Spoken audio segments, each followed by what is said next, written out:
Passage à vide sur Radio Libertaire. Nous sommes avec Aymeric Patricot et nous parlons de son dernier livre, Les Vies enchantées.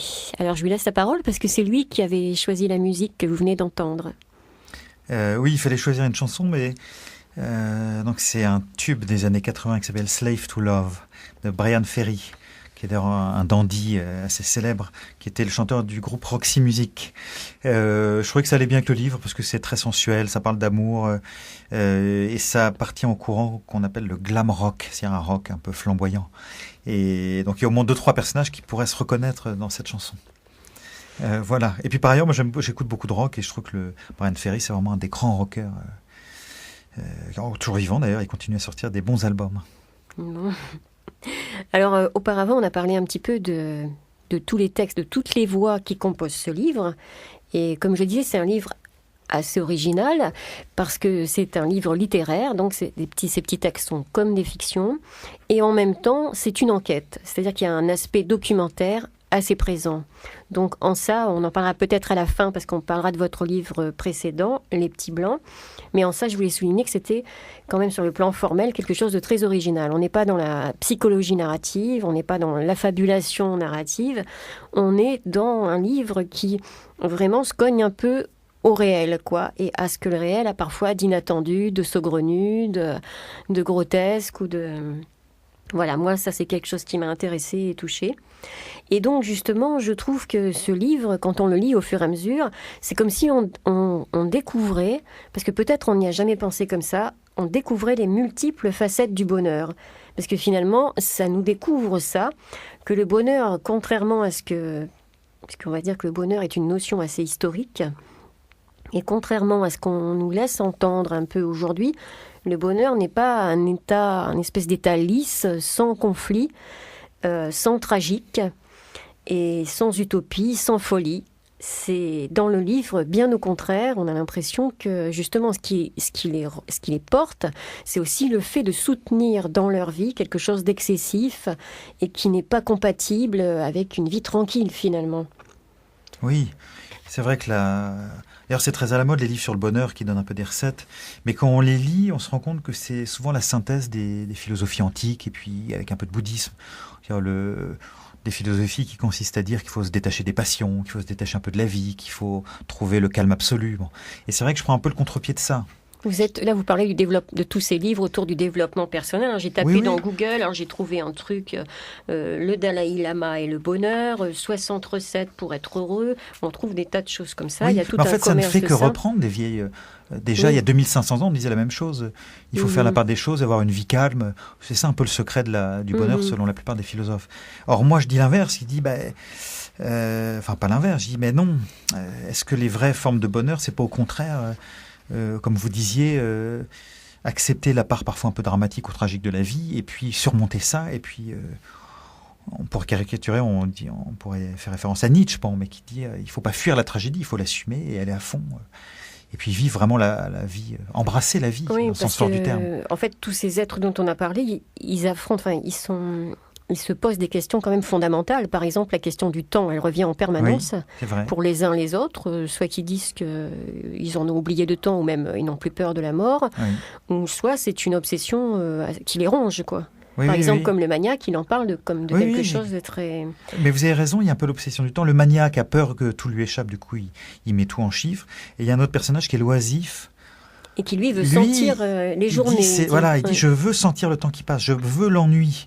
Il dit, mais quand on travaille, c'est pas que c'est pénible le travail, c'est que le temps passe trop vite. Il dit, moi, ça m'angoisse. Je me suis retrouvé au début, tout d'un coup, j'ai eu 30 ans. Je dis, mais c'est passé trop vite. J'ai pas senti le temps me traverser. Et donc, alors, il met plusieurs années à le faire, mais en 2-3 ans, il arrive à se détacher complètement du monde du travail. Il vit un peu, alors pas comme un SDF, parce qu'il réussit à louer une petite chambre, mais il a des petits boulots qui lui prennent très peu de temps. Et il veut jouir du temps, c'est-à-dire ne rien faire. Il dit, mon vrai triomphe dans la vie, c'est ne rien faire. Passer des journées juste à... Et il dit, ça a été dur parce que j'ai dû surmonter l'angoisse, parce que ne rien faire, ça provoque de l'angoisse. Il dit, j'ai réussi à la fois ne rien faire et ne pas éprouver d'angoisse. En fait, moi, ce que j'ai compris aussi avec ce personnage qui est vraiment très, très touchant, mais au meilleur sens du terme, c'est que c'est quelqu'un aussi qui veut se laisser surprendre par l'extérieur. C'est-à-dire qu'il ne veut pas être dans l'activité permanente. Oui.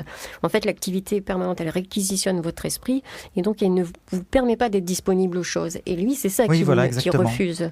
Il veut être disponible à ce qui survient et effectivement. Voilà, disponible. Il à veut ce qui d'ailleurs aussi survient. sentir le hasard. Il dit je veux voir des choses par hasard. Ouais. Ouais, c'est beau ça. Hein. Oui, bon, Enfin, mais, j'ai beaucoup aimé moi celui-là. Il est mais- assez étonnant parce qu'il s'est mis dans des situations de danger quand même. Hein. Il est sans un sou. il a renoncé à beaucoup de choses. Et puis surtout, l'angoisse. Enfin, il aurait pu tomber en dépression.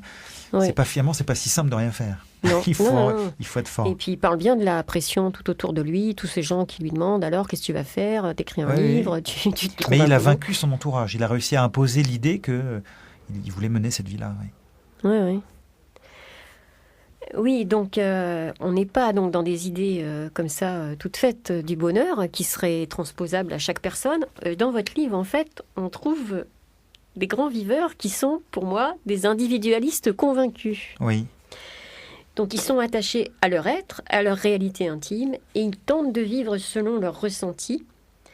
Donc ils sont prêts à prendre des risques et des positions assez franches vis-à-vis des attentes sociales. Soit ils sont juste critiques envers les lourdeurs de la vie sociale, mais par exemple le cynique, il ne s'en prive pas. Soit ce sont des observateurs distants ou amusés, ou alors ils sont dans l'opposition franche comme la punkette ou le réactionnaire. Mais beaucoup d'entre eux ont aménagé leur vie au mieux pour favoriser leur inclination. Donc on en a déjà parlé, il y a le voyageur qui travaille 6 mois par an.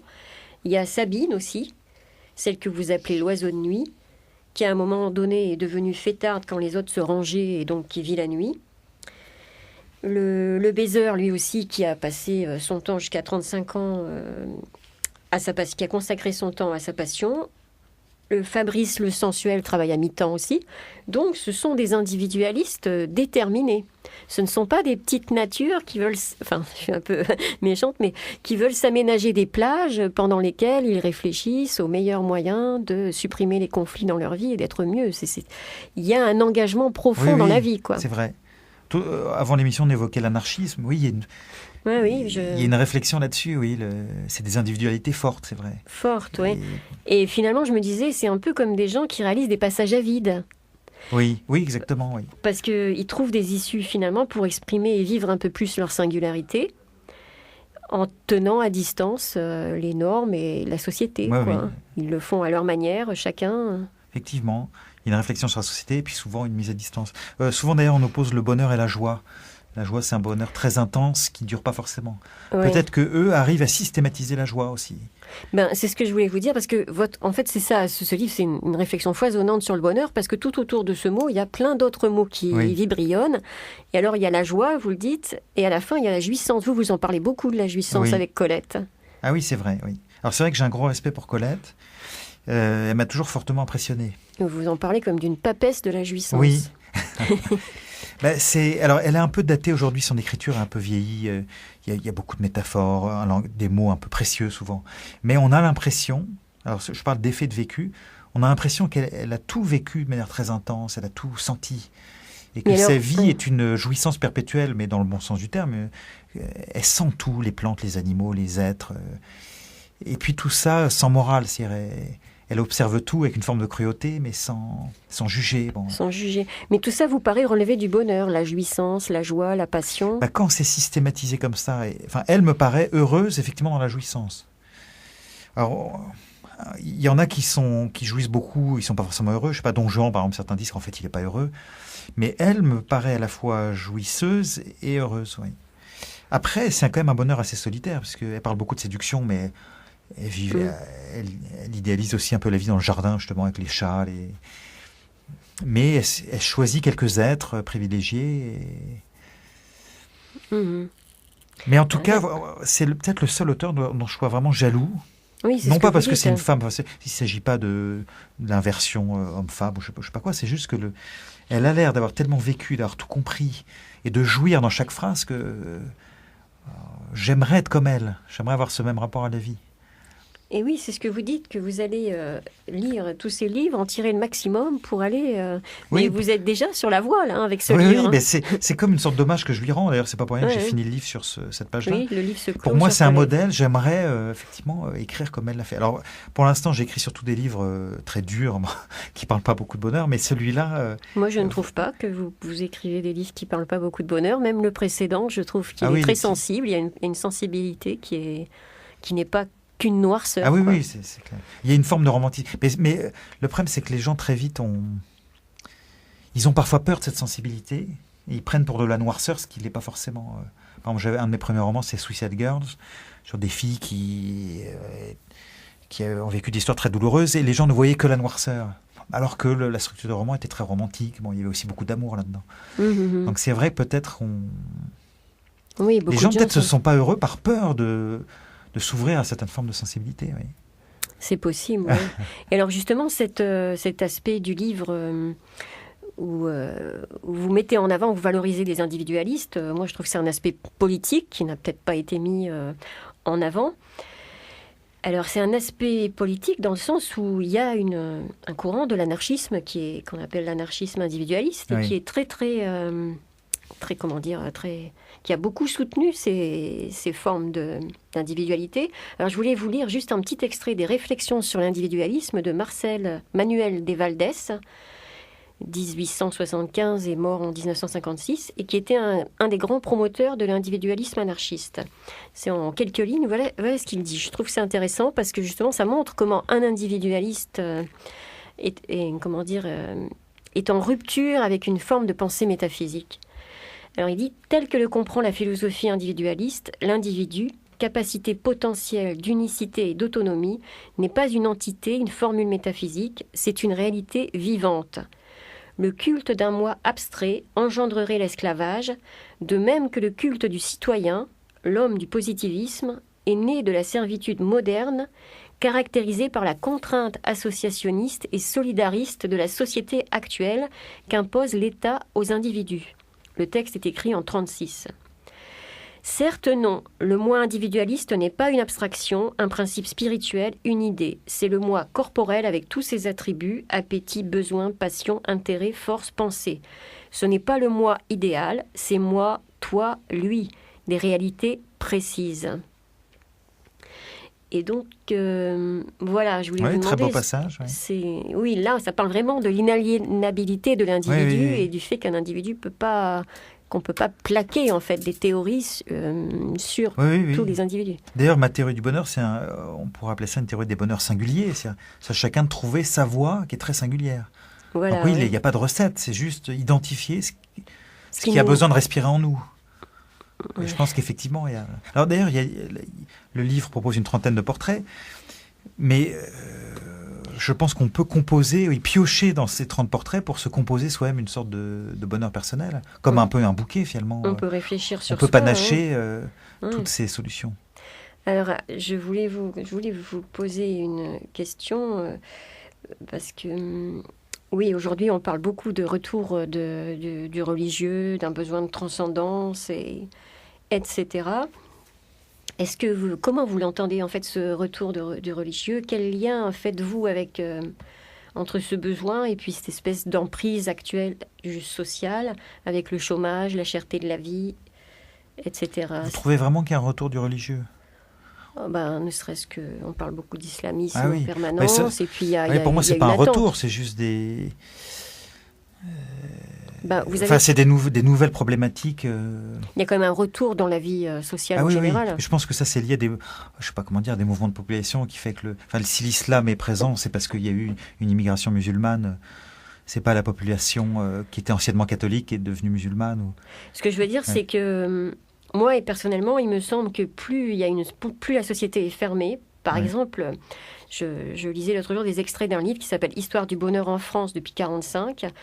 Et c'est un truc écrit par un historien qui s'appelle Rémi Pawine et qui en fait a transformé l'expression 30 glorieuses en 13 heureuses. Et les 13 heureuses, ce sont les années de 62 à 75, des années qui succèdent à la découverte de la barbarie de la Seconde Guerre mondiale et qui précèdent la grande crise de 77-78. Donc lui, il dit que ce sont les années les plus heureuses du siècle. Et en fait, ce sont des années de très grande contestation sociale et de très grande émancipation individuelle. Ah oui, oui. Et donc, c'est des années heureuses. Donc, je me dis, aujourd'hui, on n'est pas dans des années très heureuses. Et ça va avec une grande emprise de la société. C'est-à-dire quand vous êtes dans une situation où tout est brimé de tous les côtés, vous ne trouvez pas de boulot, il y a des régressions dans tous les domaines. Forcément, l'individu est moins libre, il y a moins de possibilités de projection, et on retombe dans des attentes religieuses, de communautarisme, de tout ça, quoi. Oui, en fait, ce qui est un peu triste, après la guerre, la société française progressait. Les gens gagnaient plus d'argent, il n'y avait pas de chômage, on croyait en l'avenir. C'est vrai qu'aujourd'hui, on vit une époque un peu triste. Non, parce qu'aujourd'hui, on a l'impression qu'on parle toujours d'individualisme, comme si on était dans des sociétés très individualistes. Or, personnellement, je trouve qu'on n'est pas du tout dans des sociétés individualistes. On est dans un individualisme petit bourgeois, comme on disait dans les années 30. Mais il n'y a c'est pas ce que, tout à l'heure, on l'évoquait déjà. Je parlais du fait que je regrettais les époques où il y avait un peu des utopies.